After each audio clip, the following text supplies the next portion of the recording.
শাইখুল ইসলাম হযরত মাওলানা আহমদ শফি সাহেব যখন ডাক দিলেন, ওনার ডাকে সর্বপ্রথম যারা লাব্বাইক বলেছে, সাড়া দিয়েছে, তাদের আমি একজন।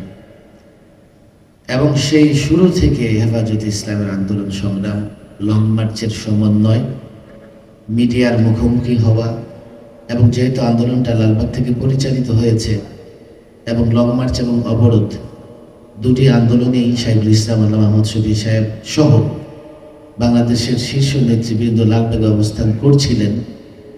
এবং সে রাত, আগের রাত, পরের রাত, পরবর্তী অবস্থান, নানা সময়ের একেবারে কাছে থেকে হেফাজতের আন্দোলনকে দেখা একজন মানুষ আমি। শাপলার সঙ্গে, শাপলা আন্দোলন, এই সংগ্রামের সঙ্গে আমার জীবনের গুরুত্বপূর্ণ অনেকটা সময় কেটেছে। মুফতি আমিন রাহিমাহুল্লাহ গৃহবন্দী অবস্থায় ইন্তেকাল করেছেন। তিলে তিলে তাকে গৃহবন্দী রেখে হত্যা করা হয়েছে।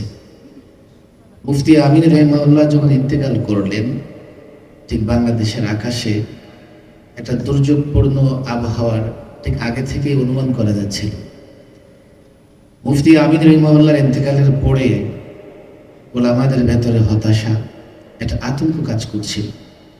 শাইখুল ইসলাম হযরত মাওলানা আহমদ শফি সাহেব যখন ডাক দিলেন, ওনার ডাকে সর্বপ্রথম যারা লাব্বাইক বলেছে, সাড়া দিয়েছে, তাদের আমি একজন।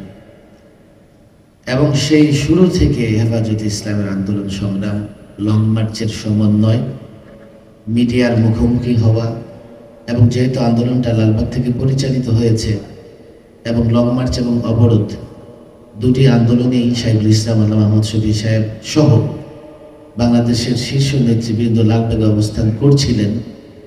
এবং সে রাত, আগের রাত, পরের রাত, পরবর্তী অবস্থান, নানা সময়ের একেবারে কাছে থেকে হেফাজতের আন্দোলনকে দেখা একজন মানুষ আমি। সুতরাং আন্দোলনের স্মৃতিচারণ করতে গেলে অনেক সময় দরকার।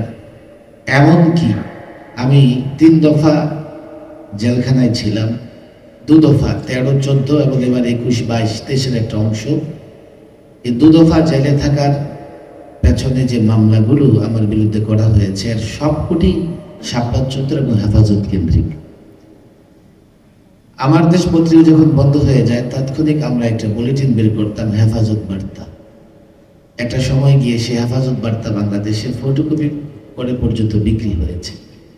যাই হোক, স্মৃতিচারণ নয়, বক্তৃতা শেষ করতেই হবে, সময় অনেক গড়িয়েছে। তবে একটা কথা আমি পরিষ্কার বলি, শাপলা চত্বরে যারা রক্ত দিয়েছে, আজকে যারা শহীদদের পরিবারের সদস্যরা যারা এসেছেন এখানে, যারা শহীদ হয়েছেন তারা সফল। আমরা যারা আছি, আমরাও যদি এই পথে ত্যাগ, কুরবানি দিতে পারি এবং আমাদেরও শাহাদাত নসিব হয়, আমরাও সফল হবো ইনশাআল্লাহ। যেই বার্তাটা আমি পরিষ্কার দিতে চাই যে सो चाहे कफील अब कुछ भी हो, हर हाल में अपना हक लेंगे, इज्जत से जिए तो जी लेंगे, वरना जामे शहादत पी लेंगे। শাপলায় ত্যাগ এবং কুরবানি, শাহাদত, এটা আমাদের ধারাবাহিক ত্যাগ কুরবানির একটা মাত্র অংশ।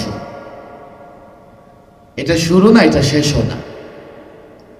যেভাবে আমরা ঈমান ইসলামের পক্ষে শাপলায় জমায়েত হয়ে রক্ত দিয়েছি, এটা যেহেতু ইতিহাসের একটা অংশ, ভবিষ্যতেও দেশ এবং ইসলামের জন্য আবার জমায়েত হতে হবে, আবার রক্ত দিতে হবে।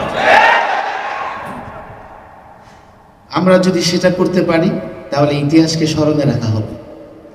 আমরা যদি সেই চেতনা লালন করতে পারি, শাপলার চেতনা লালন করা হবে। আমরা যদি সেই চেতনা ধারণ করে কাজ করে যেতে পারি, তাহলে শাপলা সজাগ থাকবে, শাপলা জাগ্রত থাকবে, শাপলার ইতিহাস চর্চায় থাকবে। আল্লাহ তাবারক ওয়া তাআলা তৌফিক দান করুন। ওয়া মা তৌফিকি ইল্লা বিল্লাহ।